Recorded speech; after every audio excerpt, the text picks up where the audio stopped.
Magsisimula ang kwento sa isang eroplanong lumilipad sa himpapawid, ang radyo ay kumaluskos at ang mga tripulante ay hiniling na iulat ang sitwasyon, at kung naririnig nila siya sa radyo ay tumugon siya. Sumagot naman ang binata na nakasuot ng itim na suit, na hawak niya na ang target. Mabilis namang sumagot ang nasa kabilang linya na gaya ng inaasahan mula sa isang first class na assassin, habang pinakita sa mga upuan maraming walang malay at dagwang tao. Bigla namang sumigaw ng malakas ang nasa kabilang linya, kaya napatanong lalaking nakasuot ng itim na suit, kung ano ang nangyayari. Tumugon naman ang nasa kabilang linya, na siya ay nagtatrabaho ng husto para sa organisasyon nitong mga nakaraang taon, at dahil doon ay marami na siyang alam na mga sekreto, kaya hayaan daw nila siyang dalhin ang lahat ng iyon sa hukay. Sa sandaling iyon ay nagsimulang bumagsak ang eroplano at maraming pagsabog ng apoy ang dumaan sa cabin na sinundan ng isang malakas na pagsabog. Ilang sandali pa ay nagising si Lin Yuan sa isang hindi kilalang lugar, naganap na nagtataka habang hinawakan niya ang kanyang dibdib, at tumingin sa paligid na nagtataka kung nasaan siya, at kung hindi ba siya namatay sa pagsabog. Napahawak naman siya sa ulo niya, at napagtantong na parang may nasira sa utak niya, kaya napayuko siya sa lupa habang hawak pa rin ang ulo niya. 1,000 taon na ang nakalilipas nang ang pulang buwan ng dugo ay sumikat sa kalangitan.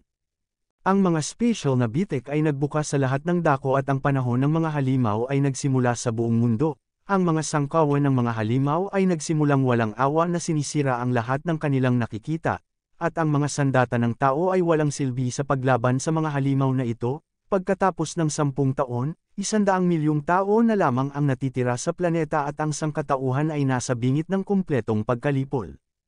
Ngunit sa isang sandali ng matinding kawalan ng pag-asa, ang pag-asa ng kaligtasan ay lumitaw, at ang Panginoon ng espiritual na hayop, na unti-unting natanggap ng maraming tao at ang kanilang mga espiritu, at bawat henerasyon ng mga Panginoon ng kaluluwa ng hayop ay nagmana at nagpapaunlad ng kanilang mga kakayahan.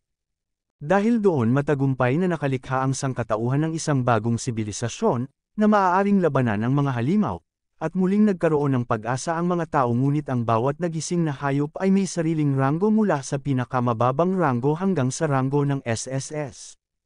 At siya si Lin Yuan, ang kanyang kaluluwa ng hayop ay nasa pinakamababang ranggo. At wala siyang pamilya o mga kaibigan, at dapat lang siyang umasa sa kaluluwa ng hayop upang itatag ang kanyang sarili, ngunit siya ay walang awang kinukutya, na siya ay isang mababang ranggo na kaluluwa ng hayop na napakahina, at ang lakas pa ng loob niyang pumasok, at sa paaralan ay pinapahiya nila siya kung kailan nila gusto, at isa lang siyang basurang itinapon ng mundo. Isang grupo ng mga magaspang na tao ang humahampas sa kanya sa kalye, at sinisigawan siya na huwag lalapitin si Sumuzu o bugbugin nila siya, hanggang mamatay. Napakamot si Lin Yuan sa likod ng kanyang ulo, at nag-iisip na naawa siguro ang Diyos sa kanya kaya nandito siya, dahil siya ay pinatay ng brutal sa kanyang nakaraang buhay. Pagkatapos ay nakita niya sa kanyang harapan ang isang taong katulad niya, at nagtanong ito kung siya ay inabando na rin ba. Tinitingnan naman ito ni Lin Yuan ng kainahinala at napagtanto na ito ay kakilakilabot, dahil hindi niya maigalaw ang kanyang katawan. Sinabi naman sa kanya ng clone na kung ganun nga ay iiwan niya na ang malupit na mundong ito sa kanya. Tinanong naman ni Lin Yuan, kung ayaw niyang maghiganti, ang clone ay sumagot na siya ay patay na.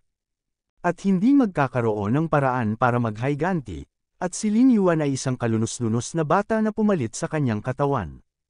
Tumugon siya ng isang nagbabantang tingin na ang kaawa-awa ay hindi nangangahulugang mahina, dahil dapat na lamang nilang tanggapin ang pagkatalo at hayaan ang mundo na magpasya sa kanilang kapalaran, dahil hindi nila ito mababago at pumili ng kanilang sariling landas.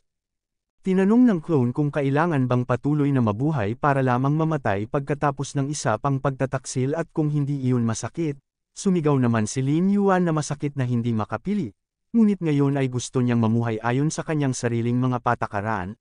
Ang clone ay sumagot sa paghawak sa kanyang buhok na ang lahat ng sinabi niya ay maganda, ngunit kung siya ay magpapatuloy na mabuhay sa kanyang basurang katawan, ay hindi magtatagal ay matutulad siya sa kanya. Sumagot naman siya na, kung hindi niya susubukan ay hindi niya malalaman, at papatunayan niya na kahit ang basura ay maaaring tumaas sa tuktok, at ipapakita niya sa mundo na ang kanyang kapalaran ay nasa kanyang mga kamay. Sinabi sa kanya ng clone na siya ay kakaiba, at nag-iisip kung siya ay mamamatay muli. Sinabi naman ng clone na mabuti na tuparin niya ang kanyang mga salita at maghiganti para sa kanya. At bigla siya ay nawala sa ere, mula noong araw na iyon ay tinawag niya na ang kanyang sarili na Lin Yuan, at bigla niyang napagtanto na kaya niyang lumipat, at sinabi sa kanyang sarili na huwag siyang mag-alala dahil sisiguraduhin niyang tutuparin niya ang kanyang pangako. Ngunit napaisip siya na paano niya mapapalakas ang kanyang sarili. Dahil ang hierarchy ng batas ng mundong ito ay ang mga may-ari ng mababang ranggo na kaluluwa ng hayop, at ang mababang sweldo na mga trabaho ay hindi kayang suportahan ang kanilang sarili. At syempre maaari siyang bumalik sa dati niyang trabaho, ang pagiging isang asasin muli. Ang sistema ay nagpapalam na ang halimaw ay nagising at nakabisado ang sistema ng ebolusyon ng hayop, pagkatapos ay lumitaw ang lahat ng mga katangian ng itim na butiki. Nakita naman ni Lin Yuan ang window ng system sa harap niya, at nagtaka kung ano iyon, binati siya ni Xiao Heilong, at sinabi na mula ngayon ay sasamahan niya siya na pagmasdan ang kanyang paglakas, tinanong niya naman muli ito kung siya ba ang kanyang hayop. Sumagot si Xiao Heilong ng oo, at ngayon sila ay magkasosyo, at tiyak na magkakasundo sila sa isa't isa. Mabilis na bumangon si Lin Yuan at naglakad sa kabilang direksyon, dahilan para tanungin siya ni Xiao Heilong kung saan siya pupunta at kung hindi ba siya curious kung paano niya ito matutulungan. Sumagot siya na tiyak na magtatanong siya pagdating ng panahon pero ngayon may importante siyang gagawin. Muling sinabi ni Xiao Heilong na kung kailangan niya ng tulong magtanong lang siya sa kanya.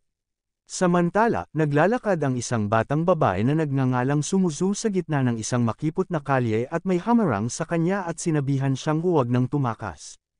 Tinanong niya ang lalaking ito kung ano ang kailangan niya. Ang lalaki ay nagdala sa kanya ng isang palumpon ng mga rosas, at inanyayahan siya sa isang date.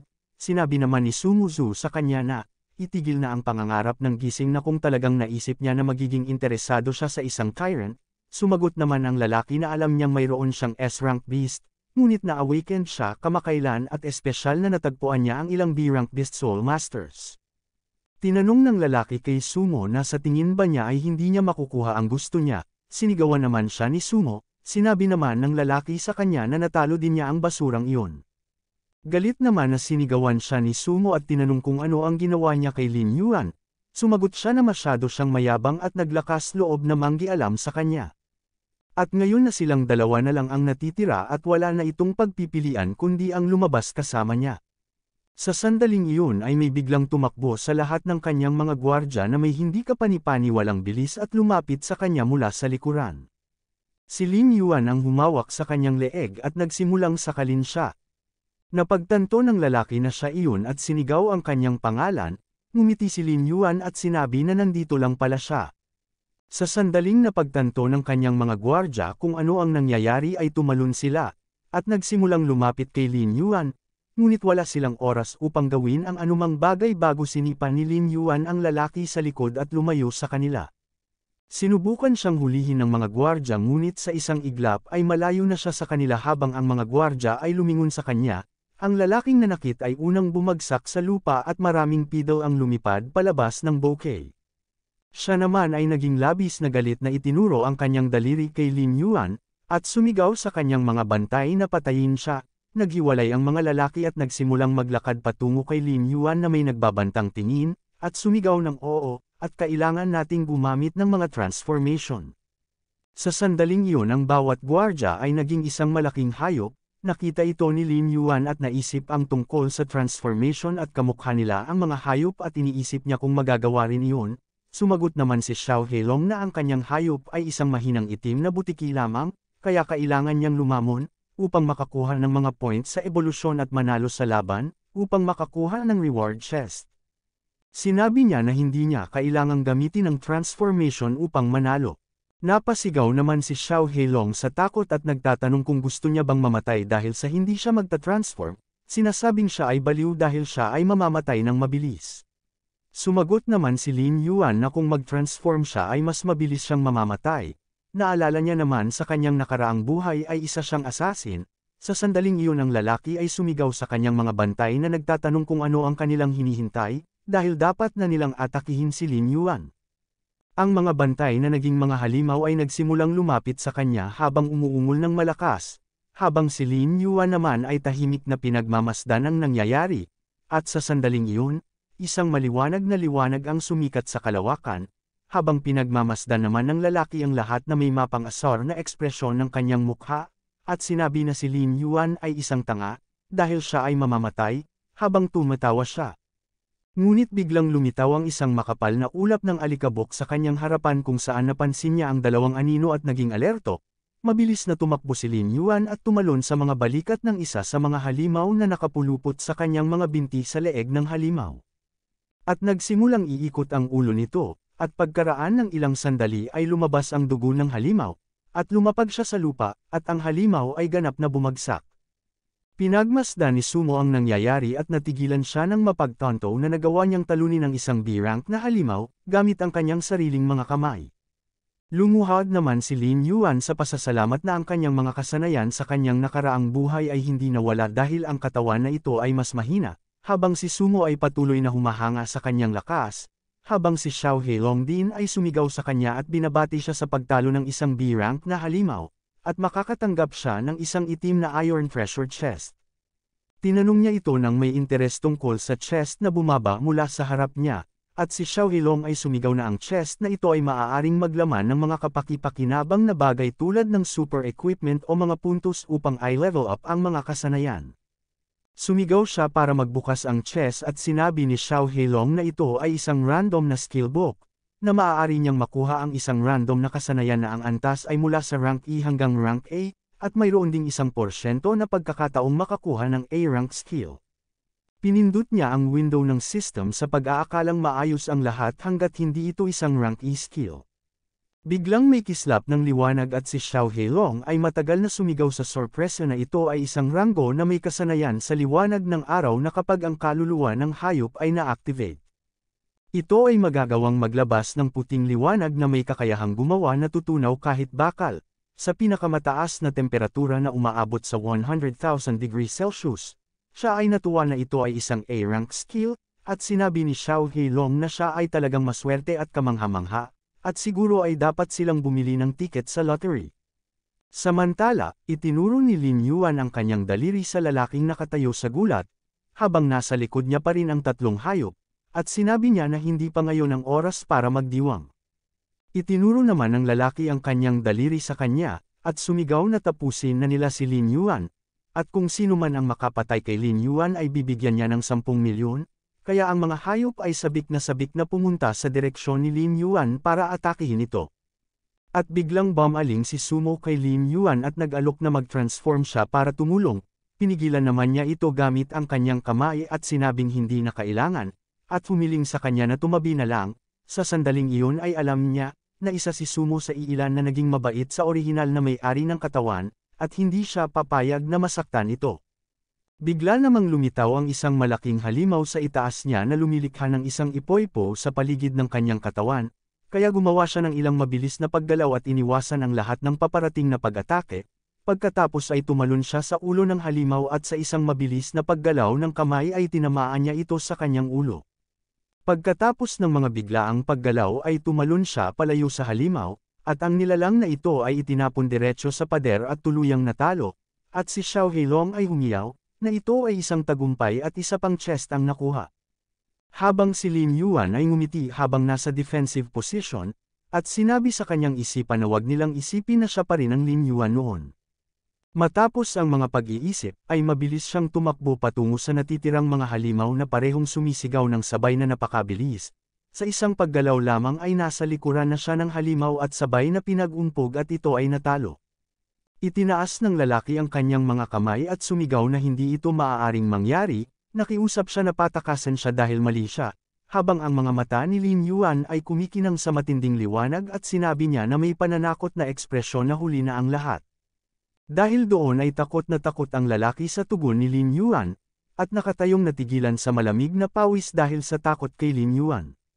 Makalipas ang ilang sandali tumingin sa kanya si Sumo na nasa likod pa niya at hindi niya inakalang napakalakas pala niya, habang si Lin Yuan ay tumingin sa kabilang direksyon habang hawak ang bag sa kanyang mga kamay na aalis na sila. Sumagot naman siya ng sige, habang nakatingin sa buli na bagbog sarado, at naisip niya na ayos na ito dahil sa hindi na siya guguluhin ng lalaking ito. Nahiya naman siya sa pagiging isang S-rank Beast Soul Master, dahil sa hindi niya maprotektahan ang sarili, ngunit iniligtas siya ni Lin Yuan, at hindi niya akalain na ganoon siya kalakas. Nagtaka naman si Lin Yuan at tinanong kung anong problema at kung may dumi ba ang kanyang mukha dahil sa ganoon ang tingin nito sa kanya. Nagsalita naman siya habang may kaunting takot at nanginginig na boses na matapos ang mga nangyari ay gusto niyang magpasalamat at humiling sa kanya na patawarin siya dahil sa pagdala sa ganoong sitwasyon. Sumagot naman si Lin Yuan na normal lang naman iyon dahil sa magkaklase sila at dapat na magtulungan sa isa't isa. Sabi naman ni Sumo na akala niya ay magkaibigan sila, nagtaka naman si Lin Yuan sa sinabi niya. Ngumiti naman siya at sinagot habang nahihiya na wala, kailangan niya lang na umuwi na. At sinabing magkita na lang sila sa school bukas. Sa sandaling iyon ay napaisip siya kung ano bang problema niya. Kinausap ni Xiao Heilong si Lin Yuan at sinabing napakaswerte niya. Ibinaba niya naman ang kanyang tingin at sinabing wag na siyang magsabi ng ganoong kalokohan, dahil isa siya sa mga kaibigan ng original na may-ari ng katawan na ito, at syempre ay kailangan niyang protektahan ito. Tumingin naman ang nakakatakot si Lin Yuan kay Xiao Heilong habang sinasabi sa seryosong boses, na ngayon ay mag-usap na sila. Naisip ni Lin Yuan na bilang dating assassin ay medyo nakakatakot ang kanyang hitsura at tono. Hindi nagtagal dumating siya sa bahay ni Lin Yuan, at pumasok at sumigaw sa pag-activate ng Beast Soul, pagkatapos ay nagningning ang kanyang katawan na may maliwanag na dilaw na kulay. Si Xiao Heilong ay nagsara ng kanyang bibig sa gulat nang makita niya si Lin Yuan na naging isang hayop, at sinabi na sa mundo ng mga halimaw ay magsisilbi lamang siyang merienda ng mga ito at naisip na hindi nakakagulat na ang kanyang pinakamahusay na Beast Soul ay tinawag na basura. Kaya tinanong ni Xiao Heilong kung kailangan niya ng kanyang payo, sinigawan naman siya ni Lin Yuan na sabihin niya na, dahil sa ang tagal nitong magsalita, sumagot naman si Xiao Heilong na maaari siyang sumipsip at makakuha ng enhancement points. At gamitin ang mga ito upang palakasin ang kanyang sarili, mula sa natanggap niyang mga points mula sa chest. Nagtanong naman muli si Lin Yuan kung ano ang ibig niyang sabihin sa pagsipsip, sinabihan siya ni Xiao Heilong na kumain at itinuro ang kanyang kuko patungo sa refrigerator, habang si Lin Yuan naman ay tumingin sa kanya na nalilito, at si Xiao Heilong ay patuloy na sinabi na kailangan niyang kumain ng kaluluwa ng hayop na parang mga ordinaryong hayop. At una kailangan niyang kumonsumo ng maraming protina, at kailangan din niyang tandaan upang mapanatili niya ang kanyang transformation at kumain ng hilaw na karne. Habang si Lin Yuan ay tahimik na tumingin sa hilaw na manok at hindi lumapit sa mesa, dahil doon ay medyo nagalit si Xiao Heilong at hiniling na dalian niya ng kumain pagkatapos ay lalakas siya kaagad. Naisip naman ni Lin Yuan na oo, gagawin niya ito para lumakas at hinawakan niya ang hilaw na manok sa lalamunan at kumagat ng karne. Pagkaraan ng ilang sandali, sinabi sa kanya ni Xiao Heilong na matagumpay niyang naubos ang sariwang karne ng manok. Nasiyahan naman si Lin Yuan sa pagkain na kanyang kinain at lumaki ang kanyang tiyan, at nakakuha ng enhancement points, at agad na hiniling ni Lin Yuan na gamitin ang enhancement points para lumaki. Sumagot naman si Xiao Heilong ng sige.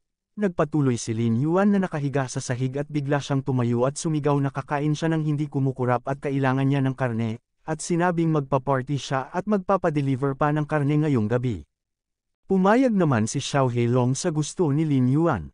Kinabukasan bilang resulta ng pagsipsip ng 100 wild rabbit, tumaas ang kanyang mga katangian at ngayon ay mas malaki na ang kanyang beast. At naisip niya hindi lamang ang antas kundi pati na rin ang talento ay tumaas. Dumating siya sa paaralan na nakaupo sa kanyang mesa habang pinapaikot ang ballpen sa kanyang kamay, at naisip na kahit na hindi na siya mahina, ay hindi ito sapat dahil kailangan niyang makakuha ng higit pang mga puntos at kapag siya ay lumaki pa, kakailanganin niyang humanap ng isang liblib na lugar para hindi makaakit ng atensyon, na siya ay muling isinilang at babangon sa tuktok ng mundong ito. Habang nag-iisip biglang nilapitan siya ng kanyang mga kaklase at sumigaw ng isang bagay na may pagbabante sa kanilang mga mukha. Tumingin naman siya sa isa sa kanila at nagtaka kung si Li Feng ang bully ni Lin Yuan. Kasama si Jiang Lei, nagtataka siya kung bakit nang ahas siya na bulihin si Lin Yuan. Nagtataka rin siya kung bakit palagi silang kumikilos na parang mga tanga. Simple lang sa kanila si Wu Muzhuan ang master ng S-rank Beast Soul sa paaralan. Nagpatuloy naman si Li Feng na sumigaw habang tinatawag si Lin Yuan na basura, at nagtanong kung gaano katagal sila paghihintayin. Isa pang lalaki ang sumigaw na dapat siyang makaramdam ng karangalan sa katotohanang pinapayagan siya ng mga ito na gumawa ng isang bagay para sa kanila, at tinanong siya kung naiintindihan niya at tinawag siyang isang tanga. Sumigaw naman pabalik si Lin Yuan sa mga tanga at sinabing lumayas sila sa kanyang harapan, at sinira niya ang kanyang ballpen gamit ang kanyang kamay dahil sa galit.